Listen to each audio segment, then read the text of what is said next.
whereas Melkor spent his spirit in envy and hate, until at last he could make nothing save in mockery of the thought of others, and all their works he destroyed, if he could. The spouse of Aule is Yavanna, the giver of fruits. She is the lover of all things that grow in the earth, and all their countless forms she holds in her mind, from the trees like towers in forests long ago, to the moss upon stones, or the small and secret things in the mould. In reverence, Yavanna is next to Vada among the queens of the Valar. In the form of a woman, she is tall and robed in green, but at times she takes other shapes. Some there are who have seen her standing like a tree under heaven, crowned with the sun, and from all its branches there spilled a golden dew upon the barren earth. And it grew green with corn, but the roots of the tree were in the waters of Ulmo, and the winds of Manwë spoke in its leaves.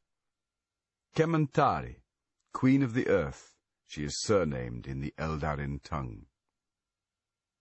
The Feanturi, masters of spirits, are brethren, and they are called most often Mandos and Lorien.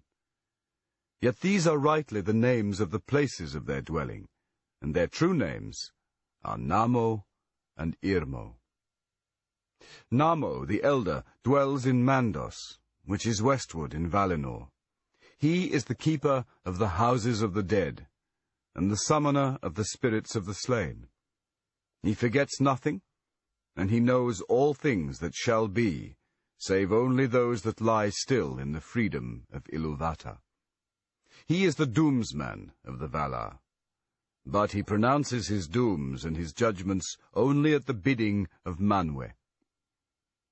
Vaire, the weaver, is his spouse, who weaves all things that have ever been in time into her storied webs, and the halls of Mandos that ever widen as the ages pass are clothed.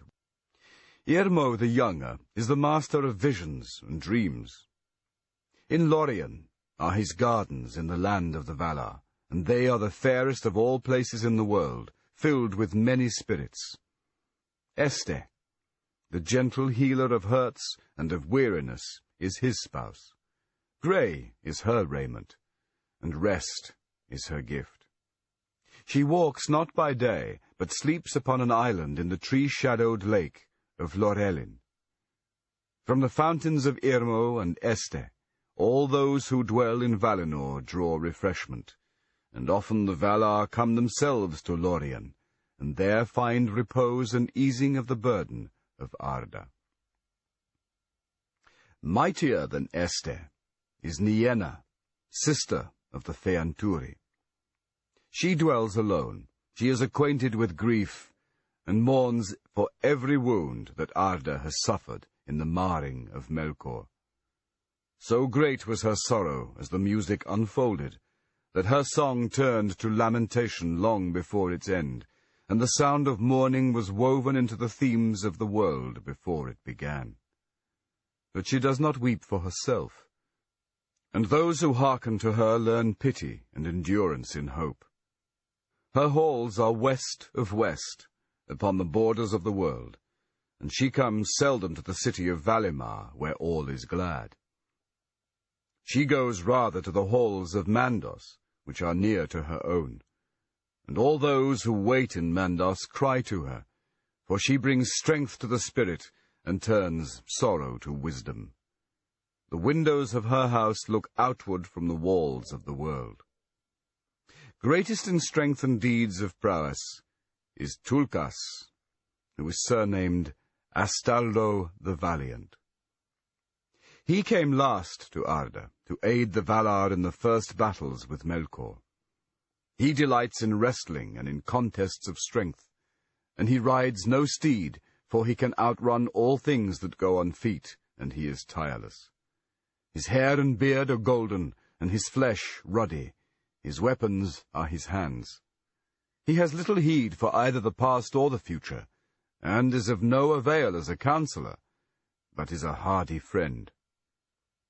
His spouse is Nessa, the sister of Orome, and she also is lithe and fleet-footed, Deer she loves, and they follow her train whenever she goes in the wild. But she can outrun them, swift as an arrow with the wind in her hair. In dancing she delights, and she dances in Valimar on lawns of never-fading green. Orome is a mighty lord. If he is less strong than Tulkas, he is more dreadful in anger, whereas Tulkas laughs ever in sport or in war, and even in the face of Melkor he laughed in battles before the elves were born. Orome loved the lands of Middle-earth, and he left them unwillingly, and came last to Valinor. And often of old he passed back east over the mountains, and returned with his host to the hills and the plains. He is a hunter of monsters and fell beasts, and he delights in horses and in hounds. And all trees he loves, for which reason he is called Alderon, and by the Sindar, Tauron, the lord of forests. Nahar is the name of his horse, white in the sun and shining silver at night. The Valaroma is the name of his great horn, the sound of which is like the upgoing of the sun in scarlet, or the sheer lightning cleaving the clouds. Above all the horns of his host it was heard in the woods that Yavanna brought forth in Valinor.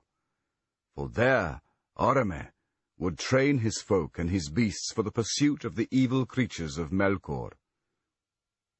The spouse of Orome is Vanna, the ever-young. She is the younger sister of Yavanna. All flowers spring as she passes, and open if she glances upon them, and all birds sing at her coming. These are the names of the Valar and the Valir, and here is told in brief their likenesses, such as the Eldar beheld them in Aman. But fair and noble as were the forms in which they were manifest to the children of Iluvatar, they were but a veil upon their beauty and their power. And if little is here said of all that the Eldar once knew, that is as nothing compared with their true being, which goes back into regions and ages far beyond our thought. Among them 9 were of chief power and reverence. But 1 is removed from their number, and 8 remain. The Aratar, the high ones of Arda. Manwe and Vada, Ulmo, Yavanna and Aule, Mandos, Nienna, and Orome. Though Manwe is their king, and holds their allegiance under Eru, in majesty they are peers, surpassing beyond compare all others, whether of the Valar and the Maiar, or of any other order that Iluvatar has sent into of the Maiar. With the Valar came other spirits, whose being also began before the world, of the same order as the Valar, but of less degree. These are the Maiar, the people of the Valar, and their servants and helpers. Their number is not known to the elves, and few have names in any of the tongues of the children of Iluvatar. For though it is otherwise in Aman, in Middle-earth, the Maiar have seldom appeared in form visible to elves and men. Chief among the Maiar of Valinor, whose names are remembered in the histories of the elder days, are Ilmare, the handmaid of Varda, and Eonwe, the banner-bearer and herald of Manwe, whose might in arms is surpassed by none in Arda. But of all the Maiar, Osse and Uinen are best known to the children of Iluvatar. Osse is a vassal of Ulmo, and he is master of the seas that wash the shores of Middle-earth. He does not go into the deeps, but loves the coasts and the isles, and rejoices in the winds of Manwe. For in storm he delights, and laughs amid the roaring of the waves. His spouse is Uinen, the lady of the seas, whose hair lies spread through all waters under sky, all creatures she loves that live in the salt streams, and all weeds that grow there. To her mariners cry, for she can lay calm upon the waves, restraining the wildness of Osse.